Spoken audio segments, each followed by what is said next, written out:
मूकं करोति वाचालं पंगं लंघयते गिरिं जते कृपातमहं वन्दे परमानन्दो माधवम्।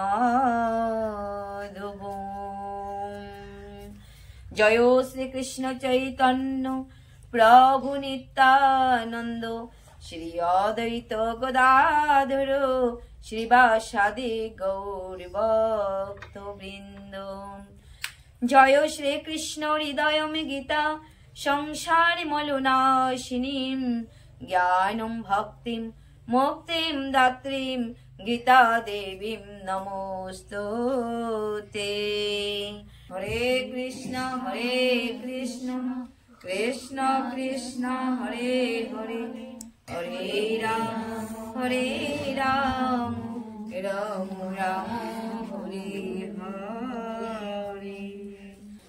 प्रेम से कहो भगवान कृष्ण चंद्र की, श्रीमती राधा रानी की, श्रीमती कर्म অধিভূত কি আর অধিদৈবই বা কি? অনুগ্রহ পূর্বক আমাকে স্পষ্ট করিয়া বলো। অর্জুন কেন বলছে? কারণ মায়ামুগ্ধ জীবের নাহি শত কৃষ্ণ জ্ঞান, আর জীবের কৃপায় কইলা কৃষ্ণ বেদ আর পুরাণ। অর্জুনের প্রশ্ন করার কারণটাই হলো এটা, আমরা সবাই মায়ায় আচ্ছন্ন। কারণ মায়ার জালে সবাই আচ্ছন্ন হয়ে আছি, তাই পরম পিতার সঙ্গে শাশ্বত সম্পর্কের কথা আমরা ভুলে গেছি। আর এই অর্জুন আমাদিগকে সেই শাশ্বতের সম্পর্কের কথা স্মরণ করিয়ে দিতেছে। প্রেম সে কহ বৃন্দাবন বিহারী লাল কি। তো বৃন্দাবন বিহারী লালকে অর্জুন প্রশ্ন করছে যে আমাকে আপনি অনুগ্রহ পূর্বক বলুন, কি আমাদের কর্ম, ব্রহ্ম কি, অধ্যাত্ম কি, অধিদৈবই বা কাকে বলে? এই প্রশ্নগুলি আমাদের জন্য করিতেছেন। আদি যজ্ঞকাতুম কো অত্র দেহে অস্মিন মধুসূদন প্রয়াণ কালে চ কতম গেয় অসি নিয়তাত্তবে। হে মধুসূদন, এই দেহে অধিযজ্ঞকে, কোন দেহে?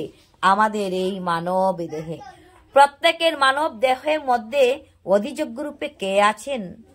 আমরা রক্ত মাংস গড়া মানুষ, কিন্তু এই মানুষের হৃদয়ে যদি একজন অধিযজ্ঞ না থাকে, তাহলে এই দেহযজ্ঞ কিভাবে হইতেছে? দেহের মধ্যে যজ্ঞ চলিতেছে সর্বদা সর্বক্ষণ, সর্বদা সর্বক্ষণ যজ্ঞ চলিতেছে। এই অধিযজ্ঞকে এই দেহের মধ্যে তিনি কিভাবে অবস্থান করে আছেন, তিনি কেমন রূপে আছেন? অর্জুনের প্রশ্ন, অর্জুনের জিজ্ঞাসা কাদের জন্য? লোক শিক্ষার জন্য। কাদের জন্য মা? লোক শিক্ষার জন্য। মৃত্যুকালে জিতেন্দ্রীয় ব্যক্তিরা কিভাবে তোমাকে জানতে পারবেন? এখানে জিতেন্দ্রিয় কেন বলা হয়েছে? যারা, যে ভক্তরা ইন্দ্রিয়কে জয় করিতে পেরেছেন। তাহলে ইন্দ্রিয় কি? ইন্দ্রিয় হলো এই দেহের মধ্যে চক্ষু, কর্ণ, নাসিকা, জিহ্বা, ত্বক, এই হলো 5টি জ্ঞান ইন্দ্রিয়, যাতে মানুষের চেতনার উন্মেষ ঘটে, আমাদের চেতন শক্তি বৃদ্ধি পায়। আর কর্ম করার জন্য বাক অর্থাৎ বাক্য, বাক, পানি, পাদ, পায়ু, উপস্থ, মুখ দিয়ে কথা বলা, হাত দিয়ে কর্ম করা, চরণ দিয়ে হাঁটা চলাফেরা করা, আর 2টি নিম্নদ্বার রহিয়াছে বাহ্যিক ক্রিয়া সম্পাদন করা। নহিলে আমাদের দেহ সুস্থ থাকিবে না।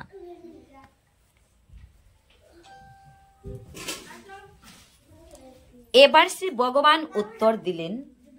শ্রী ভগবান উবাচ অক্ষরম ব্রহ্ম পরমম স্বভাব অধ্যাত্মম উচ্যতে ভূত বা বুদ্ভব করু বিসর্গ কর্ম সংগীতঃ।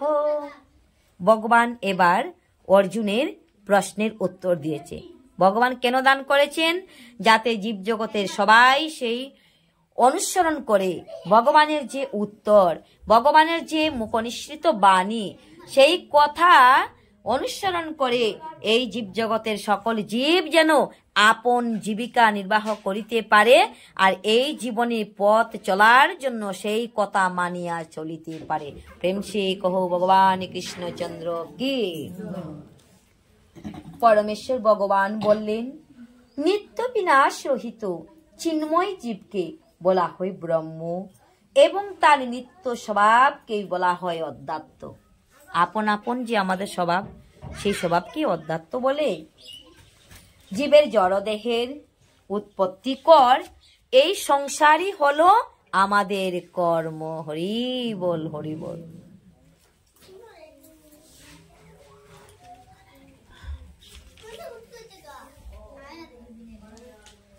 অধিভূতম করু ভাব পুরুষম চো অধিদৈবতম অধিযজ্ঞ আহুম এব অত্র দেহে দেহাবৃতম ভরম। হে দেহদারী শ্রেষ্ঠ, এবার বলছে হে দেহদারী শ্রেষ্ঠ। কাকে বলছেন? নশ্বর জড় প্রকৃতিকে বলা হয় অধিভূত। অর্জুনকে বলছে হে দেহদারী শ্রেষ্ঠ। আমাদের মতো এই রক্ত মাংসে অর্জুনের দেহটাও ছিল, কিন্তু এই দেহ আজ আছে, কাল নাও থাকতে পারে। নিঃশ্বাসের বিশ্বাস নেই, নিঃশ্বাসের বিশ্বাস আছে। জন্মিলে মরিতে হবে, অমর কোথায় কে কবে। অমর কেউ আছে জগতে? সবাইকে যেতে হবে।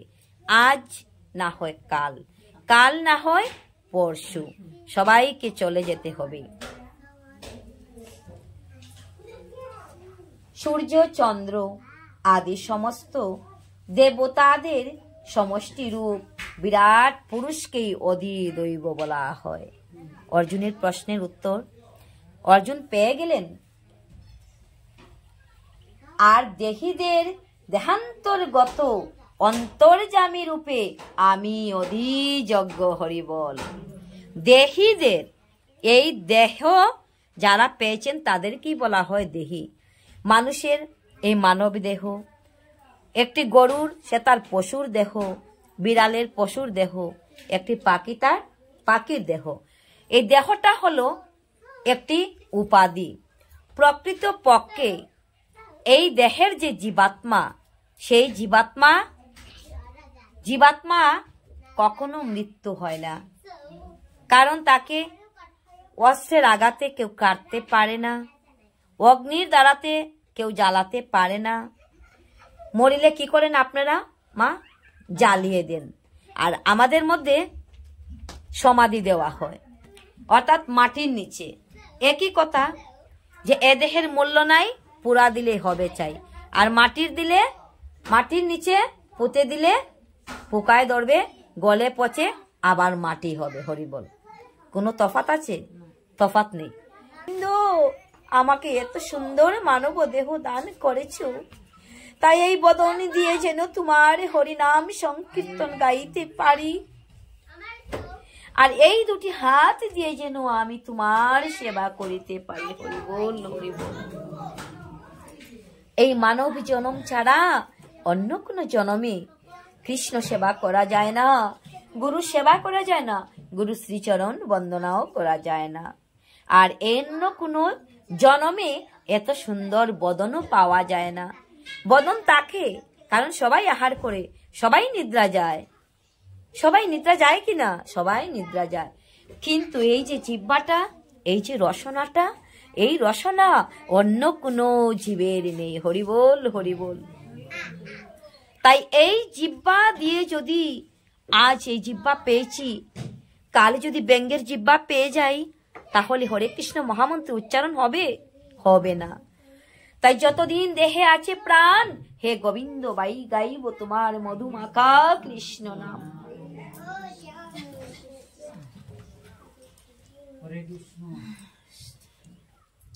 অন্তকালে চ মামেব স্মরণ মুক্তা কোলে বরম যো প্রয়াতি সমদ বাবম জাতি নাস্ত্যত্র সংশয়। অন্তকালে চ মামেব স্মরণ মুক্তা কোলে বরম। অন্তকালে অর্থাৎ আমাদের অন্তিম কালে। গীতায় বলছে অন্তকালে চু মামেব স্মরণ মুক্তা কলে বরম। আমাদের অন্তিম কালে, যেদিন আমাদের শেষের দিন, আমরা কেউ বলতে পারবো কোন দিন শেষের দিন আসবে? কেউ তা বলতে পারবো না। তাই বলছে সেই অন্তিম সময়ে, মৃত্যুর সময়ে যিনি আমাকে স্মরণ করে দেহ ত্যাগ করেন, তিনি তৎক্ষণাৎ আমার ধাম প্রাপ্ত হয়, আমার বাবি প্রাপ্ত হয়। সেই সময় আমরা যেহেতু বলতে পারবো না কখন আসবে, এই সময়টা বলার মতো কাহারও পক্ষে সম্ভব নয়। তো এই জন্য বলছি, কৃষ্ণ ভাবনায় ভাবিত হয়ে দেহ ত্যাগ করতে পারলে তৎক্ষণাৎ ভগবত ধামে প্রবেশ করা যায়। হরিবল। জম জম বাপি স্মরেণ বাবুম তেজতি অন্তে কলে বরং তম তমেব এতি কৌন্তেয় সদা তৎ বাব ভাবিতঃ। জম জম অর্থাৎ যেমন যেমন, হে কৌন্তেয়, অন্তিম কালে মৃত্যুর সময়ে যিনি যে ভাবে আমাকে ডাকে, আমার কথা চিন্তা করে, আমার কথা চিন্তা করিতে করিতে দেহ ত্যাগ করে, তিনি কি হয় জানো অর্জুন? তিনি অবশ্যই আমার ধাম প্রাপ্ত হয়। আর যে যে বাপ নিয়ে মরে, সে ভাবেই আবার জন্মগ্রহণ করে। হরিবল। তাই আমাদের অভ্যাসগত কাজে ব্রতী হওয়া সকলের কর্তব্য এবং করণীয়। কারণ এই জীবনই চলে যাচ্ছে নদীর স্রোতের প্রায়। কাল শিশু ছিলাম, কৈশোর, যৌবন, বিবাহিতা হয়ে আজ বুড়ো হয়ে যাচ্ছি। কারণ নদীর স্রোতের মতো জীবনটা আঁকাবাঁকা রাস্তায় বেয়ে চলছে।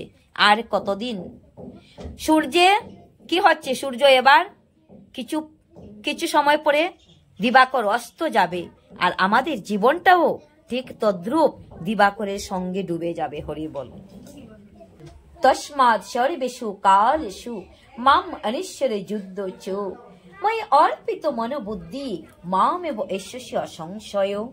অতএব হে অর্জুন, সর্বদা সর্বক্ষণ আমার কথা চিন্তা করো, আমাকে ভাবো, আমার কথা হৃদয়ে স্মরণ করো এবং তোমার স্বভাব বিহিত কর্ম তুমি করো। আমার কথা চিন্তা করিতে করিতে কর্ম করো। তোমার স্বভাব, তুমি ক্ষত্রিয়, তোমার কর্ম হলো যুদ্ধ করা।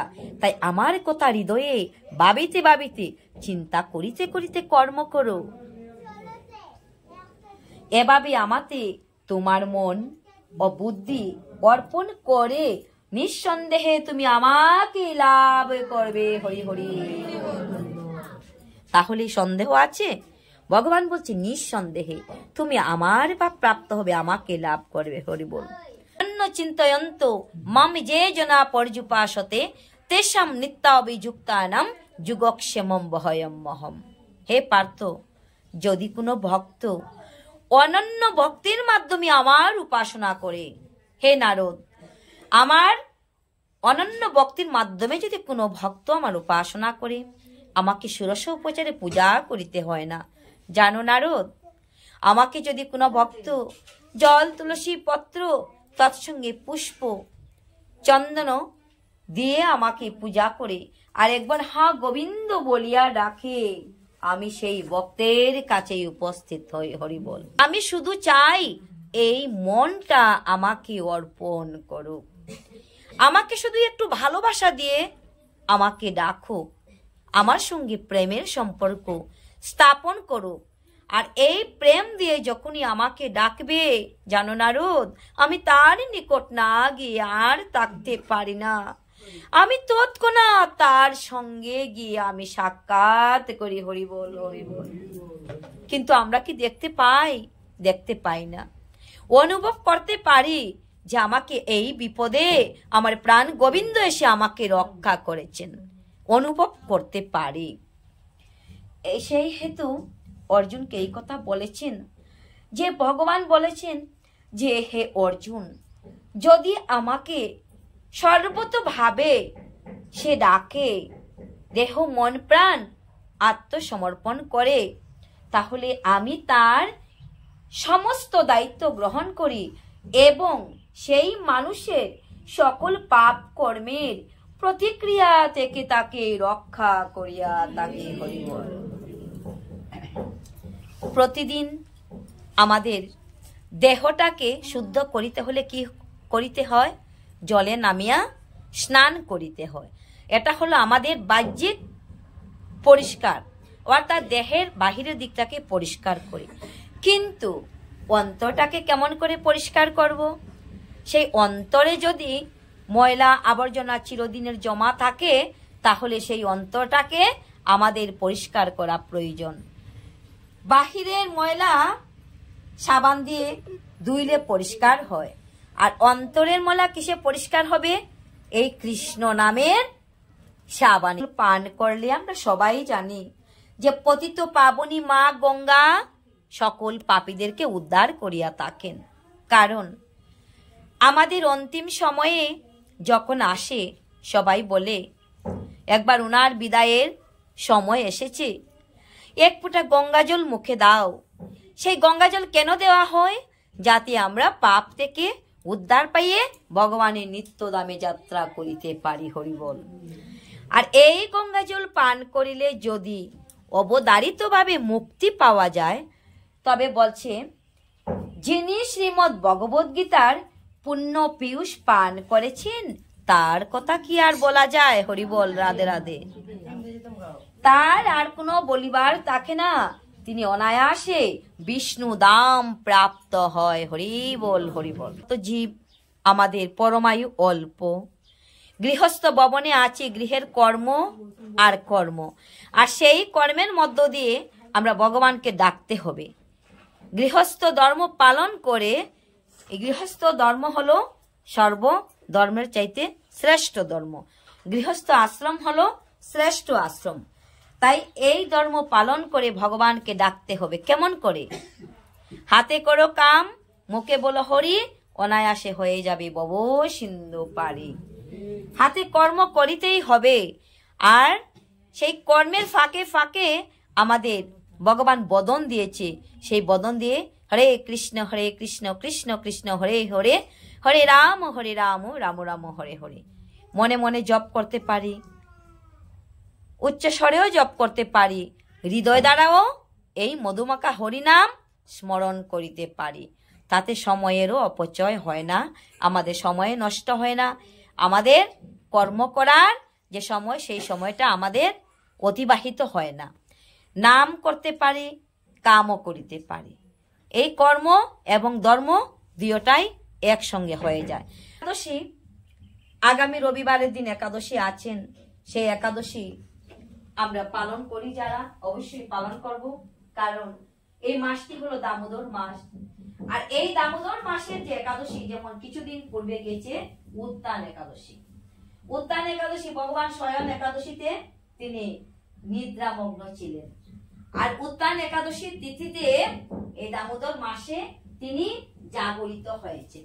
কেন? সকল ভক্তকে কৃপা করবেন বলে, সকল ভক্তকে তিনি কৃপা করবেন। তাই এই দামোদর মাসে তিনি নিদ্রা থেকে জাগরিত হয়েছেন। তাই এই মাসের যে দুটি একাদশী আছে, অন্য মাসের একাদশী পালন করি বা না করি, এই মাসের একাদশী গুলি আমরা অবশ্যই পালন করব। আমার অনুরোধ রইল মায়েদের কাছে, যাতে আমরা সেই একাদশী পালন করিতে পারি। হরিবল। একাদশী করা এমন কোনো কঠিন ব্যাপার নয়। যারা করছেন ওনাদেরকে জিজ্ঞাসা করলেই আপনারা পাবেন। ভগবানকে ভোগ নিবেদন করব, জলে ফলে ঔষধে কখনোই উপবাস নষ্ট হয় না। অনেকের মনের ধারণা যে নির্জলা একাদশী না থাকতে পারলে কোনো ফল হয় না, সেটা আমাদের ভ্রান্ত ধারণা। যদি নির্জলা আমরা না থাকিতে পারি, প্রাণ গোবিন্দকে ভোগ নিবেদন করব ফল মূল দুধ ইত্যাদি দিয়ে, আর এই ফল মূল জল আমরা গ্রহণ করে সে একাদশী পালন করিতে পারি।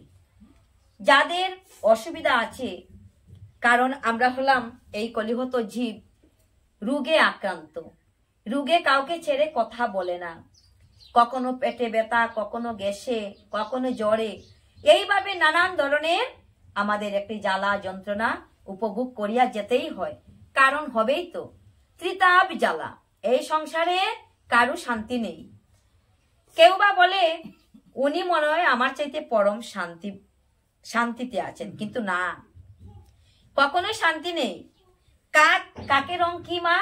কাকের রং হলো কি রং? কালো। তো কাক ক্রন্দন করে যে আমি কালো বলে মনে হয় এই পৃথিবীতে আমাকে কেউ ভালোবাসে না। একদিন বককে দেখে সাদা বক খুব সুন্দর লাগছে, বকের কাছে গিয়ে বসলেন। বলছে, বক ভাই, তুমি কত সুন্দর, তোমাকে সবাই ভালোবাসে, কারণ তুমি দুধের মতো সাদা। বক বলছে, তুমি জানো না আমার যে কি কষ্ট। বলছে, কি কষ্ট? যে আমি যখন আহার গ্রহণে রত থাকি, তখন আমার দুটি চোখ একবার ওই দিকে তাকায় আর একবার ওই দিকে তাকায়, কারণ আমি শান্তি মতো আহার করতে পারি না। কখনো কে আসবে আর আমার উপর আঘাত করবে, আমাকে মেরে ফেলবে।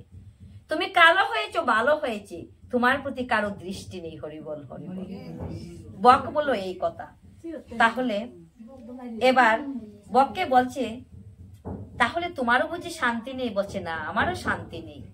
কখন কে আমাকে মেরে ফেলবে, আর এই সাদা পালকে যদি কোনো কিছুর দাগ লেগে যায় তাহলে আর সেই দাগ যাবে না। হরিবল হরিবল। জানো কাক বন্ধু, আমার চেয়ে পরম সুখে আছে ময়ূর ময়ূরী। হরি হরি বল। যে ওরা কত সুন্দর ভাবে ঘুরে বেড়ায় মনের আনন্দে, আর ওদের পালক দিয়েও ভগবানের পাকা বানিয়ে ভগবানের সেবা করে, আর প্রাণ গোবিন্দের মোহন চূড়ায় সেই পালক তাকে। জানো, ওই ময়ূরের জন্মটা শ্রেষ্ঠ জন্ম। আমাদের জন্মটা ততটা শ্রেষ্ঠ নয়, সুখকর নয়, কষ্টের জীবন আমাদের। বলছে, তাহলে চলো না বক বন্ধু, তুমি আমি দুই বন্ধু মিলে একবার ময়ূরের কাছে যাই। এই দুই বন্ধু মিলে ময়ূরের কাছে গেলেন। ময়ূরের নিকটে গিয়ে বললেন, ময়ূর বন্ধু, আমরা তো দুই বন্ধু এসেছি তোমার সঙ্গে আমাদের সুখ দুঃখটা শেয়ার করার জন্য, কারণ তুমি তো পরম সুখী, আমরা কত দুঃখে আছি ভাই, আমাদের দুঃখটা একটু বুঝার চেষ্টা করো। তখন ময়ূর বললেন, কি তোমাদের এত দুঃখ আর আমারই বা কি এত সুখ? কাক বললেন, ময়ূর তুমি দেখতে কত সুন্দর, তোমাকে না কত সুন্দর লাগে, সবাই তোমাকে ভালোবাসে। জানো বন্ধু, আমি কালো বলে আমাকে কেউ ভালোবাসে না। বলছে, তাই নাকি? বক বলল, জানো ময়ূর, আমি যখন আহারে ব্যস্ত থাকি তখন আমার কোনো শান্তি নেই। তুমি তো শান্তি মতে 4টা আহার গ্রহণ করিতে পারো, কিন্তু জানো ভাই, আমি খাওয়াতে গেলে আহার গ্রহণের সময়ে আমার কোনো শান্তি নেই। আমার ওই দিকে প্রাণটা চটপট করে, ওই দিকে মনটা চটপট করে, একবার ওই দিকে দাবিতে হয়, একবার ওই দিকে দাবিতে হয়, কারণ আমার পালকগুলি সাদা না, একেবারে দূর থেকে দৃষ্টি পড়ে, কখন কে আমার উপর আঘাত আনবে, সেই জন্য আমি প্রাণের ভয়ে আমি সর্বদা চটপট চটপট করিতে থাকি। তখন ময়ূর বললেন, আচ্ছা, তাহলে তোমরা তো বলছো আমি খুব সুখে আছি, আমি খুব সুখী, দূর থেকে দেখলে না এমনটাই মনে হয়। জানো বন্ধু, আমার দুঃখের কথা তোমরা দুই বন্ধুয়ে শ্রবণ করো। আমার যে এই পালকগুলি দেখছো না, আমার এই পালকগুলি, এই যে বনের হিংস্র পশুগুলি রয়েছে, যদি একবার জাপটা মেরে ধরে, আমি আর ওদের কাছ থেকে পালাতে পারি না, আমাকে প্রাণে মেরে দেয়। আর ওই পালকের জন্য জানো, সদায় সর্বক্ষণ এক শ্রেণীর লোকেরা আছে, দলে দলে ঘুরে বেড়ায়। আমার ওই পালক নিয়ে ওরা পাকা বানাবে, ওরা ব্যবসা করবে, তাই জানো আমিও চটপট চটপট করি, আমারও শান্তি নেই। আমাকে যদি একবার ধরে, আমি ওদের কাছ থেকে ছুটতে পারি না, তাই তাই আমার প্রাণের বয়ে আমি সদা সর্বক্ষণ সজাগ থাকিতে হয়। রাধে রাধে। তাহলে সংসারে কার মা শান্তি আছে? ত্রিতাপ জ্বালা, আধ্যাত্মিক জ্বালা, আদি ভৌতিক জ্বালা, আদি দৈবিক জ্বালা, এই যে তিনটি জ্বালা আছে। এই আসরে যত মায়েরা বাবারা বসে আছেন, কেউ বলতে পারবেন যে আমার আধ্যাত্মিক জ্বালা নেই? কেউ বলতে পারবেন আমার কোনো ব্যথা নেই, আমার কোনো রোগ নেই? সবার এক একটি জ্বালা বিদ্যমান। এই ত্রিতাপ জ্বালা থেকে আমরা কাউকে এই ত্রিতাপ জ্বালায় ছাড়ছে না। সবাই সেই ত্রিতাপ জ্বালায় আমরা জর্জরিত, আর মাটির পুরা বাসনের মতো হয়ে গেছি। মাটি যখন কাঁচা থাকে, কাদা মাটি, সেই কাদা মাটি দিয়ে বাসন যখন কুমার তৈরি করে, যেভাবে তৈরি করে সেইভাবেই গঠন করা যায়। তাই বলে কাছায় না নোয়ালে বাস, আর পাকলে করে টাস টাস। আমাদের এই দেহটা মাটির পুরা বাসনের মতো হয়ে গেছে। আদি দৈবিক জ্বালা, আধ্যাত্মিক জ্বালা, আদি ভৌতিক জ্বালা। এই আধ্যাত্মিক জ্বালা সদা সর্বক্ষণ জ্বর, কাশি, ব্যথা, গ্যাস ইত্যাদি, অম্বল, বিভিন্ন ধরনের রোগ রয়েছে। তাই দেহের মধ্যে শান্তি পাই কি? শান্তি পাই কি? দেহে শান্তি পাই না। ততটুকু শান্তি বসি যতক্ষণ পর্যন্ত ভগবানের এই মধুমাখা কৃষ্ণ নাম আস্বাদন করি, ততটুক সময় আমাদের জ্বালা নেই। আর এই আসর থেকে যেই না আমরা আবার চলে গেলাম, কারণ কর্মক্ষেত্রে জন্মগ্রহণ করেছি, সেই কর্ম আমাদিগকে করিতেই হবে। কর্ম না করিলে কারো জীবিকা নির্বাহ চলবে না। হরিবল। চলবে কি? চলবে না। সংসার চলবে না। তাই কর্ম করব, কর্মের সঙ্গে আমরা এই মধুমাখা কৃষ্ণ নাম আস্বাদনটি হলো আমাদের ধর্ম। কারণ শ্রীমদ্ ভগবদ গীতা এমন এক ধর্মগ্রন্থ, যা এই কলিহত জীব সবাই আকুল ভাবে প্রার্থনা করছে এক শাস্ত্রের। বিভিন্ন ধরনের শাস্ত্র অধ্যয়ন করার সময় আমাদের হাতে নেই। আছে কি? 18 পুরাণ আছে, সেই 18 পুরাণ আমরা আস্বাদন করতে পারবো? বিষ্ণু পুরাণ, কালী পুরাণ, শিব পুরাণ, নারদ পুরাণ আমরা পারবো আস্বাদন করতে? পারবো না। 4 বেদ আছে, ঋগ্বেদ, সামবেদ, যজুর্বেদ, অথর্ববেদ। এই বেদগুলি আমরা আস্বাদন করতে পারবো? পারবো না। তাই বলছে সকল ধর্মের সার গীতা, আর লৌ গীতার আশ্রয়।